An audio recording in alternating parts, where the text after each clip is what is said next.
welcome to Karamaveer's platform. I'm so glad that you joined us today. And of course, we're going to talk about a very beautiful topic, which is very pertinent to our lives today, especially after COVID hit us. But before that, I just want to quickly say for those who don't know me yet, my name is Dr. Maithili Pedse. I'm a psychologist and then a PhD in organizational behavior. And I'm a support group therapist with Cara Mind Care. And today I'm going to introduce to this interesting person who has joined us, Bindiya Murgai, and her introduction speaks for itself. I'm just going to quickly tell you about her a bit, and then I'll hand it over to her. So Bindiya is a mental fitness, mindfulness, and digital detox coach. All three things are so near and dear to my heart as well. Mindfulness, digital detox, and mental fitness, and that's why in a way we wanted to create a lot of awareness around these things. But she has also conducted multiple workshops on such topics and also written a lot of articles, published them in newspapers, magazines. And the most interesting thing about her is that she's awarded Karmaveer Chakra and Karmaveer Puraskaar Jyoti Award, which is fantastic. I mean, really glad to have you here, Bindiya. And today's topic, as you all of you know, I was just telling them, Bindiya, before you joined, that personally, I spent around 7 to 8 hours at work on screen, and then another 2 to 3 hours calling, video calling, Instagram, and Netflix, entertainment, all of that. So if I just think about myself, even after being aware of the consequences of it, I end up spending around 10 plus hours on screen, which is crazy. I mean, if I think about it. So, and nowadays it's not just adults, but even kids have joined this habit of being on the screen all the time. So I'm really looking forward to listen to you. For audiences, if you have any questions, just keep putting it in the comments and we will take it up towards the end. And with that, without any further ado, over to you, Bindiya. We just want to listen to what you have to say. So, first of all, I think it's very important to understand when we talk about, there's a lot of buzz going around terms like digital detox, digital wellness, but what do these really mean? Before we even get into what they mean, let's understand what digital addiction really is. Because there's so many forms of addiction, and the digital addiction part of it is fairly new to us because technology was never available to us and never this accessible, this portable with us for most of the human evolution and the time we spent on the planet. So an impulse control disorder is what really is something that encapsulates what digital addiction happens to be. It's our impulse control, lack of impulse control to actually get obsessive about devices or about what we're consuming, more importantly, on those devices. So that means internet addiction, it could be social media addiction, it could be addiction to gaming that we do on screen. So any of that becomes obsessive to a point that it starts actually impacting our daily life in terms of our productivity or our social interactions, our sleep patterns, or even, for students, their academic performance and so on, is something which is then transformed from being just digital usage to an addiction. So that's the very first thing, the premise that we have to understand about this altogether. And then we can move on to, I think you had some questions that you wanted to ask me as we go along. So I just wanted to open by first just laying the context of what we're talking about really before we go on to the detox, because we have to know what are we detoxing from before we get on to that part to begin with. So there's a problem, there's an addiction, or there's overdependence. And then we talk about a detox or about how to create digital wellness. Absolutely. So just a very basic question first to ask you is that when do we call it addiction? Is there like a number of hours that we spend on a particular social media platform, or is it about it affecting our daily functioning? Like what are the symptoms by which we know that we are addicted to digital media? That's a very, very good and very pertinent question, because a lot of times I have people saying that, we anyway spend this much time, especially now post-COVID, doing classes, for example, for students, or people are working and all their work has now been transferred almost solely to the screen. So let's understand first and foremost, when we talk about any kind of technology addiction, we're Mm-hmm. not talking about you having a problem with a device per se. We're talking Right. about what you're doing on that device. So when we say that, oh, smartphones are so bad, it's not the phone itself which is bad. It's what it comes loaded with, which is bad for us Right. in terms of how we're using that. So we'll come to the point of, how many hours is too much and so on, because Mm-hmm. once we understand what addiction really means and what are the signs, how do they Yeah. play out? How do we recognize it in ourselves as well as the people around us, in our family, our friends, and so on? So, like I said, the very first premise is that it starts interfering in your work life, your personal Right. life, your social life, your sleep patterns, as they may be. Because a lot of times people are so busy on their devices that they're falling off to sleep, but they're still busy searching or doing something or watching something. So that's how it becomes really detrimental. That's the very first sign. The second Okay. sign is that, let's say you have a device, let's say you have a phone, and you're Mm-hmm. not expecting an urgent call, but the moment there's an alert, a message alert, or a phone call, you have an impulse to just reach out, grab the device that very minute, no matter what you're doing, drop everything and reach out for your device.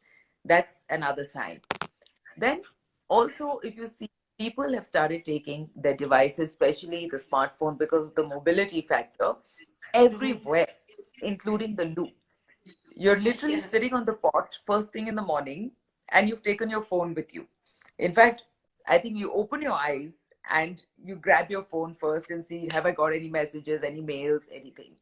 So if you're carrying your phone everywhere, to the loo, to the dining table, every interaction that you're having socially, that's another really, really big sign of the fact that you're addicted. Then Yeah. we have, of course, people who get really panicky when their battery dies or when there's no coverage. Panicky to an actual physical extent, like anxiety starts rising. They don't know what to do with themselves. All symptoms of distress start setting in. So that's yet another sign, another huge giveaway that you're addicted to your phone, that a little time away from it also triggers all these kinds of feelings in you. Then you have to ask yourself that what does your time together with friends or with your family look like? Are you all sitting there with your devices in your hand and then intermittently talking to each other, or even while talking, you're scrolling and checking your phone or doing something on it? That's another huge giveaway that you are addicted, that you can't be in the moment. Even when you're with someone, you're not being able to engage with them because you're engaging with someone who's not even there. And then when you meet them, again, you're not really in the moment, you're not even engaging with them. Again, you're engaging with someone or something elsewhere. So that's another thing to look out for. Then, are you taking your gadgets to bed? And like I said, are they disrupting your sleep patterns? So usually it's become such a common thing. A couple is lying in bed, and it's a classic photograph that take in like most families now. They're both lying in bed. Instead of talking to each other or just winding down for their day, they're sitting with their devices till they just cannot keep awake anymore. So that again, if you're doing that, is a really big telltale sign. Then you have to look out for online compulsions.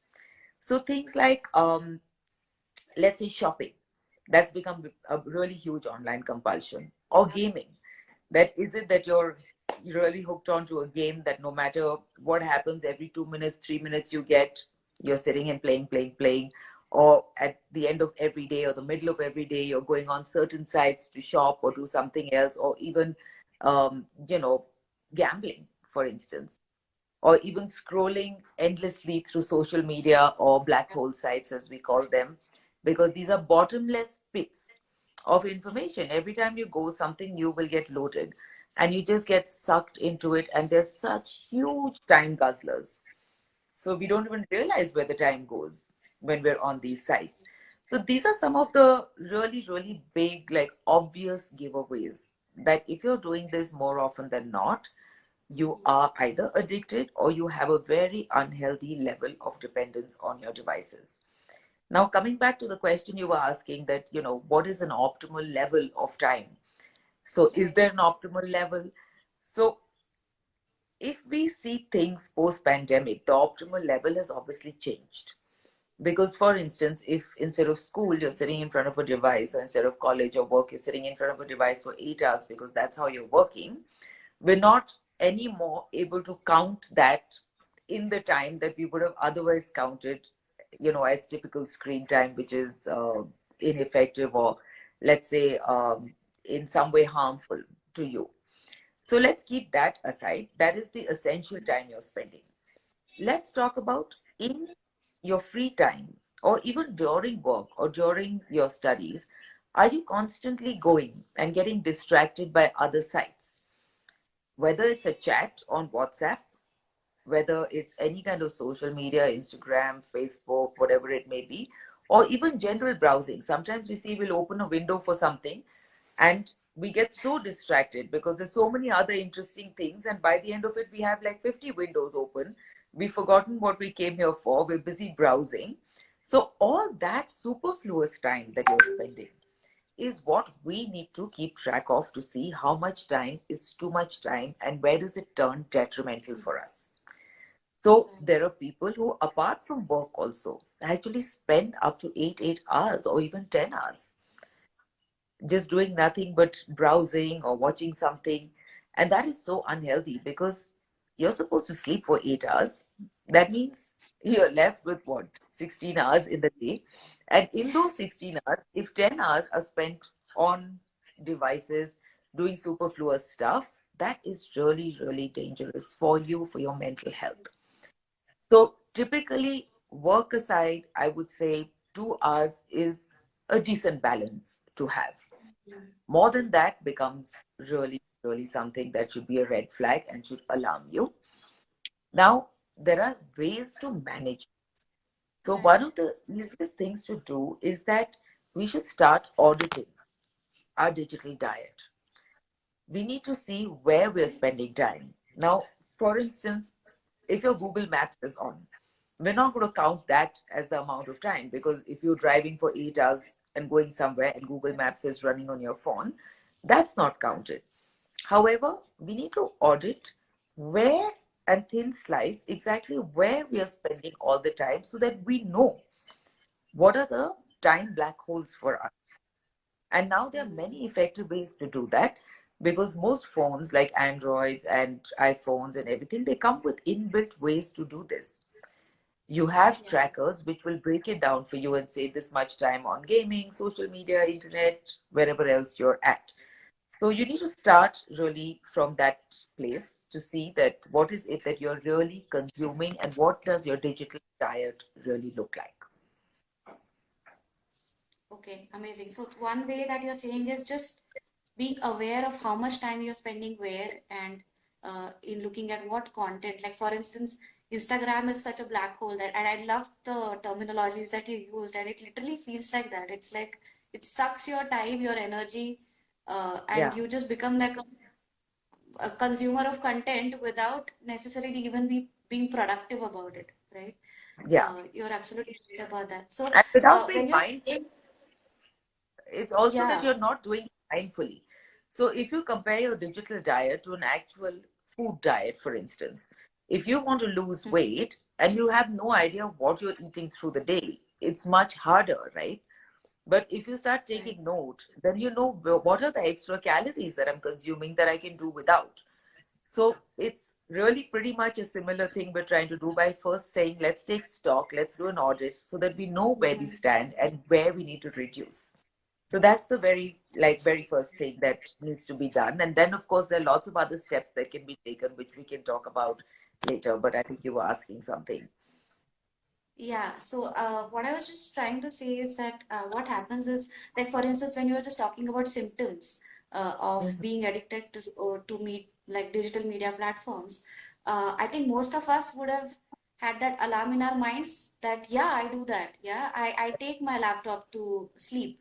I Mhm. watch something when I'm sleeping, right? All of that, like those alarms would have kind of gone off. So I Yeah. just want you to even elaborate a bit further on what are the consequences of being addicted to uh, like in general digital media, and what happens when you have so much of a screen time, so that we know the gravity of these issues and start taking the right steps towards it.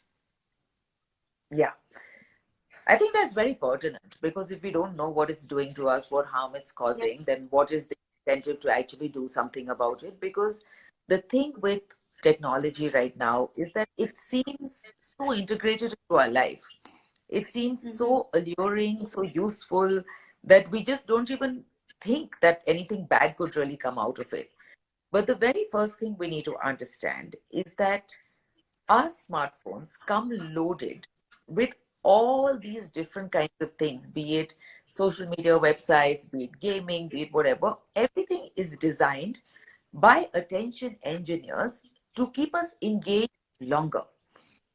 So that Yeah. the longer we engage, the more profitable it becomes for different tech giants to make money of us as commodities, right? Now, every single time, this is a very important thing for everyone to understand that every single time we are engaging, let's say, for example, on social media, if we put a post, every time we get a like, we get a dopamine hit. Every Mm-hmm. time we get an alert, let's say on WhatsApp or Telegram or any other messaging app that we're using, we get a dopamine hit. Every alert, every notification gives us a little surge of Yeah. excitement that who's contacting us, what's happening. I put a post, what's the feedback? Somebody put a comment on it. Now, if you look, all these dopamine hits through the day, on an average, everyone gets at least 20 to 50 alerts on the lower side. And Now, lower imagine side. having so many dopamine hits. Our brains are not wired for it. And that is when we start getting this really underlying hum of anxiety, which starts to develop. It starts creating something called digital burnout because we're engaging and the hits are happening. It's like snorting coke constantly in small doses because Yeah. even cocaine has a similar effect. It gives you those dopamine hits. So do all kinds of addictions, which are also substance addictions. So even here, although we're not physically consuming something, we are mentally consuming something which is having a similar impact on us. So we are making our devices turn into these dopamine pumps and therefore create lots of mental problems for us.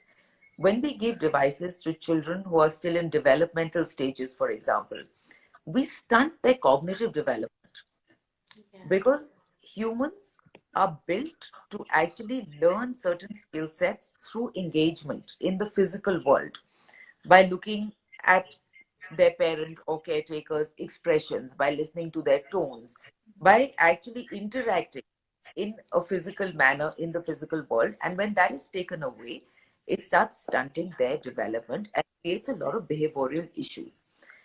Now, the other thing that happens is that we start having sleep disorders. Our productivity falls because we cannot focus without getting distracted by alerts and devices all the time. So we might be in the midst of a Yeah. really good thought process and it gets interrupted every time there goes ping happens on our device or on the laptop. So that creates low productivity, which then creates low self-worth. Then a lot of social media also causes loneliness. We forget how to engage in the real world. It creates communication problems because there is nothing like actually meeting someone, giving them a hug, getting that energy, or having a belly laugh with a friend. No number of emoticons can replace that. So there Okay. is Yeah. a very, very real impact that happens on your emotional health, and not to mention that you also develop for people who use social media a lot. There is something very, very real called social media depression. And Yeah. that comes from the fact that when you consume a lot of this content on social media sites, everyone's life looks picture perfect. And that's the stuff that we all put out, right? Nobody's putting out like, oh, I had such a terrible day. Come look how awful I look. this morning with my bad hair and bad skin. Everyone uses filters.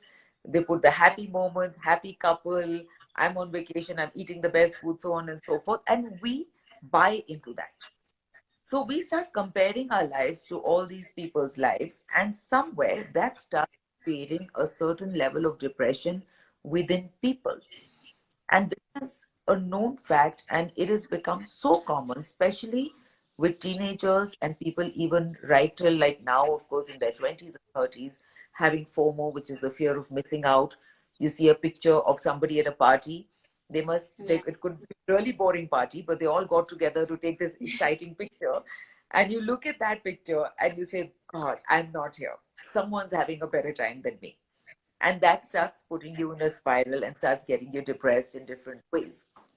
Then of course it's damaging for relationships, because when you're sitting with friends or when you're sitting with your family, you're not actually so present in the real sense. Everyone, or at least you, if you're the only culprit in the situation, you're half somewhere else, and therefore your communication, how much you want to know from people, how much you're really engaging with them, drops drastically, and it has a great impact on relationships as well. And then of course you get attention disorders, which if you look around right now, a lot of young people have a combination of anxiety, depression, and attention disorders and deficits. And those come because you're constantly toggling between screens. Let me check one platform, let me go to another platform, let me see what is happening elsewhere, and then maybe try to focus on what's happening in the present moment too. So it's fragmenting your attention and therefore creating disorders of various kinds. So this is really what is happening. And oftentimes we are using, especially our cell phones, because they're with us all the time. We start using them as pacifiers. It's a very common thing we say that our cell phone is an adult pacifier. Anytime you're uncomfortable, anytime you're bored, let's say you're at a party, you don't know too many people around, instead of trying to make an effort to dive into it, you go into a corner, you're busy with your phone, you don't feel so lost and lonely anymore. Mhm. If you're feeling down at home, you don't know what to do with yourself, instead of addressing why you're feeling down, what is happening, you just jump right into this and put the rest of the problems under the carpet and just use this as a distraction. So it's really a pacifier in so many ways for us, and it's an escape. It doesn't help you look at many things that are happening in your day-to-day life, and there lies the problem. Okay, that was amazing. And for the audiences, we are in a way, it's not like we are scaring you, but we are really want you to think about all of this when you are looking at your digital diet and just trying to figure out where to cut down and how to lead your life in a much more mindful and much more productive way.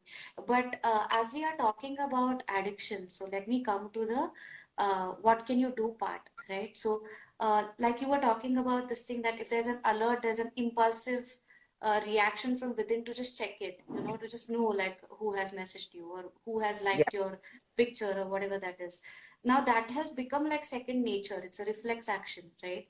So if that has become such a habit on a daily basis, what would you suggest to bring down that impulsiveness is one thing, and secondly, it's a linked question to this one that see, when we say that you are addicted to smoking or addicted to drinking, more the physical abuses of alcohol and drugs and all of that, there also you can't immediately take it down because you're used to it, kind of, right? So, sure. how would you talk about the process of slowly taking you away from that addiction and being more mindful?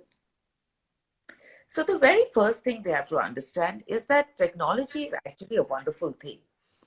Technology is not the devil over here. But the Right. problem is how we consume it and in what proportions.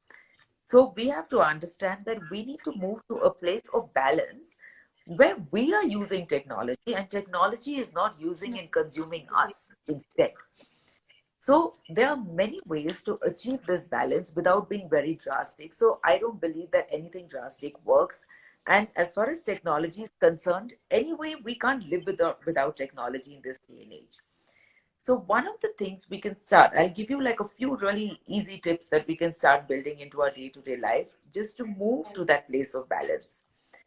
The first one being that let's start by disabling push notifications. So keep alerts off. You don't need to, because if there's an alert on, you will be that much more tempted to go and check what that alert is. So be it a messenger app, be it your email, be it any other apps that you're on, keep alerts off so that you can decide when you want to take a break and then go and see what alerts you've got. You don't need to be alerted second to second. There is no such thing that happens in most people's lives for which they need constant alerts happening all the time. Messages can wait. Even a friend, relative, whoever is messaging you, they can wait for some time. So that's the very first thing, which really is a way of reclaiming your time and saying that I will do this at my own time, at my own pace, at regular scheduled intervals. So I say I put 1 hour to do my work. After every 1 hour, you can take 5 minutes to check what alerts you've had, respond to them, and then again have a concentrated hour of whether it's work, relaxation, whatever it may be. But make sure you're not being interrupted all the time. Then the next thing, which is quite effective, is that we have to understand that our cell phones today are they're an amalgamation of so many different devices that we had before. We don't need a watch. We see the time on the phone. We don't need a separate music device because we listen to music. We don't need a separate screen to watch video. Again, we can go over here. We don't need an alarm clock because we set our alarms on the phone. So, and camera and so on and so forth. So, one good thing to do is to say that let's start segregating devices as much as possible. At least an alarm clock to begin with is something I highly recommend, because if your phone is your alarm clock, then you're actually starting your day by lifting that device and then Yeah. getting tempted to see what else has come, not just the alarm, but what are the notifications and so on that have come. So try by segregating devices as much as possible, and even a watch for that matter is an easy enough thing to do, so that every time you want to see the time, you don't need to open the device and again get pulled back into that cycle of checking and consuming whatever data has come or whatever messages have come, information's come over there. Then it's also very good to take short device breaks. So you don't need to be with your device. It's not a part of your body, which many people seem to now think it is. You know, you talk to teenagers and you ask them, are you happier giving your little finger or parting with your device, your phone? They'll say it's okay, take our little finger, but don't take our phone away. But we have to realize that we have to take device breaks from time to time. Keep your devices away, even for an hour or 2 hours, and do not do anything which is screen based, device based. Engage with an actual real world activity instead. So, for instance, if you're always playing a game on your device, try to see if you can physically have a game that engages you. If you're always reading on the device, see if you can get a physical book and read that instead. So it's a very useful thing to do. Then we must have some device-free zones and hours in our house. So when we say device-free zones, your loo can totally be device-free.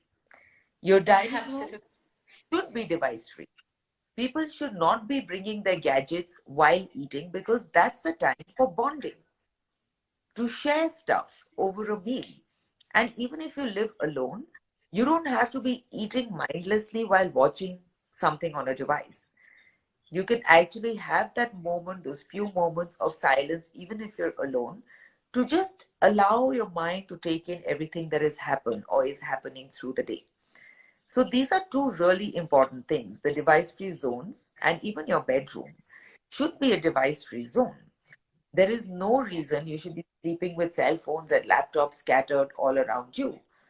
Finish your work, leave it outside, come back, unwind, go to sleep. Because, in any case, if you're reading something on a device till right before you fall off to sleep, the light that your devices emit also really impact your sleep patterns. So it's good to start unwinding at least half an hour to 1 hour before you go to sleep and leave your devices far and away. Then airplane mode is something which is a very useful thing to do. So if, for instance, you're working on a project or you're watching a movie at home with some friends, put your phone on airplane mode for some time so that Mm-hmm. it is just there, Yeah. but you're not pulled into it at all. And you can focus on whatever you're doing. You'll find your productivity goes up immensely without these distractions. Then, of course, I think everyone should be encouraged to actively engage with their friends, with their family in device free activities. And Yeah. also, don't make everything a moment, as we call it. So, right now, we're not enjoying moments. Every moment that we're experiencing, we want to get the perfect picture, the perfect shot. We're eating food also. We're not so interested in what the food will taste like, but Yeah. look like. We first want to take a picture and send that to people or post it or whatever. But we need to start disengaging from these impulses because, like I said right in the beginning, your addiction is an impulse control disorder. That's what digital addiction is. So, when we start curbing these impulses, we start moving away from the pattern of addictions. The next thing you can do is social media fasting at least once in a week. So whether it's Facebook free Fridays or Twitter free Tuesdays or whatever you might want to do, one day do not go visit a social media site at all and see how you feel about yourself and how just your mind space changes with just that one day of disengagement. Then it also helps to have FOMO mantras, so which is fear of missing out mantras. Every time you're looking at someone and saying, oh God, that person looks so beautiful, their life looks so perfect, their job looks so perfect, their dinner looks so perfect, remind yourself, give yourself a FOMO mantra and remind yourself that my life is not bad either. This is real. And their real moments may be looking very different from these picture perfect moments. So keep those mantras for yourself as constant reminders, and from time to time, just take short breaks, even if they're weekend breaks, to go offline. Just do not be in touch with anybody for those 2 days, 3 days.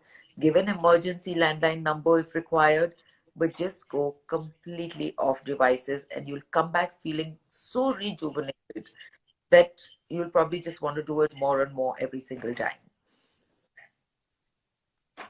Yeah. Wow. I mean, I think you talked about 8 things, and all are pretty easy. I mean, it's literally like we all can just start following it right now at this moment. So that was just amazing and really beautiful in terms of these suggestions that you gave us. The one thing that is coming to my mind is, so, when we get addicted to anything, Yeah. may it be substance abuse or may it be digital media, there's something inside of us that we are trying to avoid, escape, like you were saying. It's like an escaping medium, right? And Mhm. maybe because of that, like, so like for instance, right now you talked about some behavioral things that you can do to take it down, right? Like using aeroplane mode or making digital free zones in the house, all of that. But if somebody is addicted to media just because of the fact that the person is not being able to deal with something inside of him or her, and that is coming out of there, for such a scenario, do you have anything in mind where these people who are feeling something inside can pay more attention to it rather than escape it through media? See, when you try to use anything as an escape route, it can never be healthy because the problem is not going to go away. It's probably just going to grow and grow and grow till one fine day you're going to explode or that problem's going to explode out of you. So it's okay in the interim. So for Mm-hmm. short bursts, it's fine. For instance, like maybe if you're really sick and you can't do anything and you're just tied to the bed, and for that 1 week, 10 days, you have no choice but to consume a lot more so that you're distracted, that is all right. But for instance, you're feeling really down, or you feel, I have no friends, nobody really cares about me. And so, what do I need to do? I need to just go blind and dive into this distraction, or that I'm heartbroken. So, I again go and just hide Right. behind this. So, what you need to start doing then is first take a step back and ask yourself, if you can, if you have the ability to actually reflect and come to face with your problem and say, okay, this is the problem that I have. How can I actually solve it in the real world? Maybe through talking to friends, maybe talking to relatives, people you trust.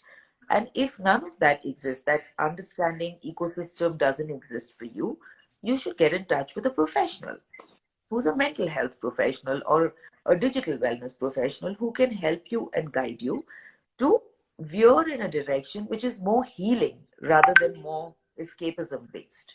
Yeah. But do not ignore the problem, because no problem that's ignored actually goes away. It just doesn't work like that. It just escalates. It's like a tumor. If you have a little tumor and you just want to look away and say, I don't have it, what's going to happen? It's just going to become larger and larger and make you really sick eventually. And that's Yeah. exactly what happens here. So do not all the time look at your consumption as an escape route. It's okay that you come back really tired, you've had a really long day, something really bad happened at work, you don't want to think about anything, you want to watch a movie or a series or something to get your mind off. That's fine. But are you always trying to get your mind off? In which case, what is happening and what is it that you're escaping from? It's important to answer that Yeah. question. That if it's an escape route, an escape from what? Once you know that, is it boredom, loneliness, anxiety, whatever it may be. Once you know that, you can move further and do something about it. And like I said, if your immediate social system cannot help you come to a solution with it, then seek professional help, because there's plenty of it Yeah. available now. Absolutely. So on that note, I want to say like the time box is slowly expiring. So let me just ask our audiences if they have any questions Mhm. around digital detox or around addiction to social media. If there's anything that you want to ask, this is the time. But while you're doing that and while I'm waiting for the questions, I think some of the things that I really loved about today's talk was around how it's an impulse control disorder, right? It's about, controlling that your impulse of just checking that message and just being curious about somebody saying something, and that attention that you get on social media platforms like Facebook, Instagram, and others. So that is where the disorder comes from. And Bindya did a fantastic job of telling us why it is so bad and what effects does it have on us as well as small kids that are there in our house. And there she talked about sleep problems, inability to focus, loneliness, and that all happening because of dopamine levels continuously increasing when you see that alert something on your phone. And then, of course, for children, nowadays, Bindia, I see that children don't eat without watching TV. They Yeah. don't sleep without watching something on the phone or wherever. So the amount of cognitive stunting that is happening because of this, or the amount of emotional lack of emotional intelligence that happens because of all this is immense. So I think we need to really look at this problem as a big challenge that we have in front of us. And the best part about today's talk, I think, was the 8 things that you talked about in terms of what can you do to get rid of such a problem if you have. Uh, yeah, people are saying vast topic, precious piece of advice. Bindya covered almost everything. Somebody saying, yeah, absolutely, I agree. Um, is is any is there any questions from you? I'm just waiting still for any questions. But just to summarize, the ways that she talked about for people who joined us late, some of the beautiful ways that she talked about was just keeping the phone on airplane mode, taking those short device breaks whenever you can, making some, I think this is my most favorite, that making some parts of your house digital zone free. So where you won't take a phone, and especially lose and those nice balconies and terraces where you can just look at nature and enjoy it rather than looking at your phone. That is something easily doable. Okay, let me I'd check also if. like to add one more thing, which I think is really Yeah. important, is that we must realize that technology, be it an iPad or a phone, is not a nanny. And these days, many people are using these devices as nannies for their children. But Yeah. those children, they don't even know what effect this is going to have on them. So it's extremely irresponsible behavior to give those children access to devices. And a lot of times it's irresponsible because they don't know the side effects of it and the long term effects of it. So if Right. people are more aware, they will also understand that you're actually causing more harm. It's like giving a small child a key to a liquor cabinet. That child doesn't know that liquor is bad or how much liquor is bad. But when you're giving that iPad or that phone to the child, you're actually gifting them something which is an addiction in very high probability, which is why a lot of kids are saying, I'm not going to, eat till you don't give me a device, or I won't do this or that, whatever you want me to do till I don't have a device in my hand. And digital addiction, although it's today possibly the most common addiction, it is also the most unregulated addiction.